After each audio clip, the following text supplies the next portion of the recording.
Welcome to another video from Dr. Lock. We've got a special one here.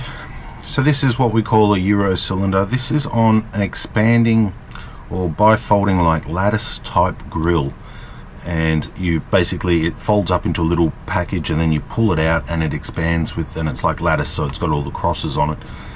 And this lock is built into the door and you can remove the cylinder easy enough. And when the lock is pushed into its own position and it's married up to the frame, there's like little knuckles on the frame, and the lock captures those knuckles to keep it all closed. This is the cylinder that came out of it. If you can see, it's got little bunny rabbit ears on here, and to be honest with you, I don't have anything in my arsenal that has these bunny rabbit ears. The only thing I have is a Euro cylinder, and it's not suitable enough to actually operate the mechanism. So what I'm going to try and do is I'm going to try and take these bunny rabbit ears, see if I can put them in this new cylinder, because they actually want to use this type of key, not this type of key. So it's going to be interesting to see if it actually does work. I mean, I have done similar ones before. Some worked, some didn't. So there's no guarantees on this one, but if it does work, I'll be happy. So first of all, I'm removing that circlip, and it's one that you actually have to stretch to get out, which is not a good thing. You know, I would kind of like to just drop all the pins in this cylinder, but there is that possibility too. If I can't build a new cylinder, I've got to put something back in there.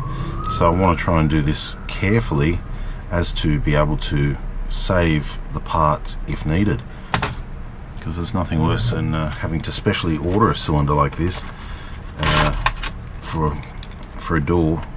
Even the postage alone is, you know, 20-30 bucks for the postage plus the cylinder if you can find it. So that can be a bit of a nightmare. I'm just going to dig this circlip out. I've got to bend it quite a bit. As you can see, it's turned into a big C. See? It's a big C. Alright, now this one's upside down and it's picked, so that's some of the problem. So with my pick in here, pull that plug out, and still can't get it out because the other side's going to have to stretch this one too. So it's such a small gap on that circlip. Just use my flat blade to expand it. Flat blade once again, if I can expand it.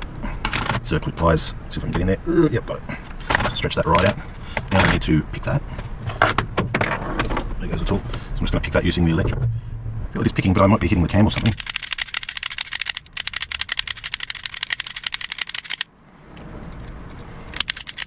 There we go. Okay, so that's picked now. Then I have a special tool, which is like a Euro follower here, and I might try and just keep some of those pins up there, because at this stage, I mean, I know I've already jammed up one side, but I don't want to jam up both before we know if we've got any action happening here, or if we have to save this cylinder. Just push that out a little bit. Push. Push. So once we get this part out right here, right now, we'll know what we're dealing with. And it doesn't look good. In there, that looks like a drive part. It might be a different setup to what we're normally used to. Let's pull that out. So there's our drive part. That's common. We have a little disc here as well. See that little disc? Oh, okay, it's good news. That part, I'll have to check the width, but that's the same footprint and the same setup as what we have in the Brava. That's what we use there. So that is good news. So let's just see if we can just drop that in and see if it's going to be a nice happy day. Let's take the circlip off both sides. One. Normally I wouldn't be making up a cylinder like this, because you start modifying and doing things, you really got to sit down, measure it, check it, make up what doesn't work. You know, when you start modifying things, it's not always that easy. So that's why I don't like to modify cylinders on a job site, because things can go wrong.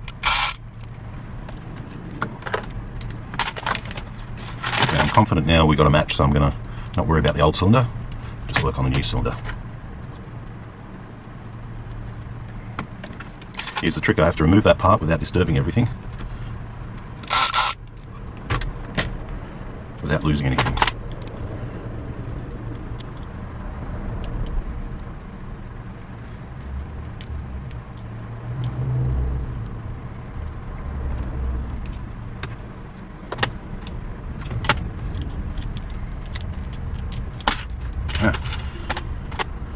So they look the same.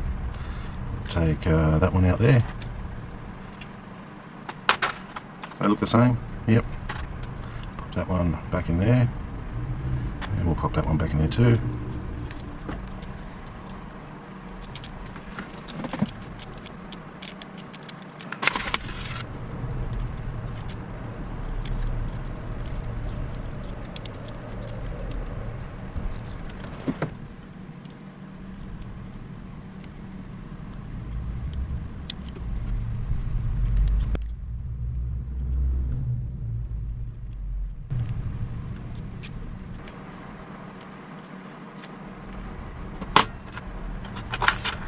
seems to be down now.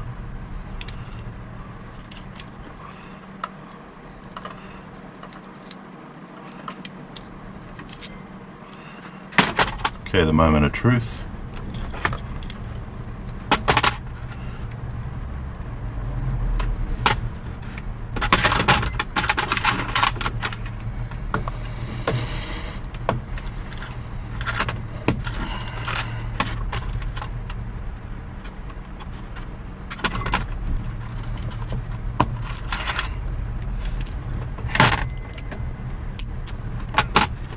Okay, and there we have it. So the offset of the bunny rabbit is in the same spot, so I'm very happy with that.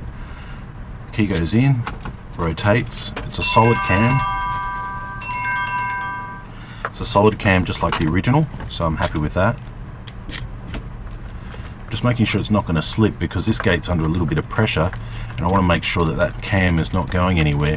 The circlips went on perfectly because the circlips here and here are part of the cylinder. So they're circlip straight over the top, they're not a problem.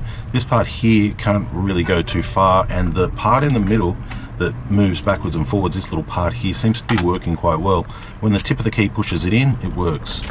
Using the key from the other side, it will then push it in from the other direction, and the key is working quite well there. So that's the Frankenstein Euro cylinder that I just created, and I'm happy with the outcome. This one here looks like it was only well, it was a 5-pin, but it used what seemed to be some sort of VO key, like Viro key, padlock style key. So now by using this one here, we can incorporate this standard C4 or LW4 key and use that throughout the rest of the building, which is a good thing. So yeah, I'm fairly happy with that. Always when you modify something, you take that little bit of a risk. You know, it hasn't been blueprinted and it hasn't been thoroughly tested when you do this type of modification, so you always worry a bit, will I get a call back, won't I? But that for a Frankenstein cylinder is looking pretty good, and I'm happy with that. The solid cam seems to be exactly where it should be.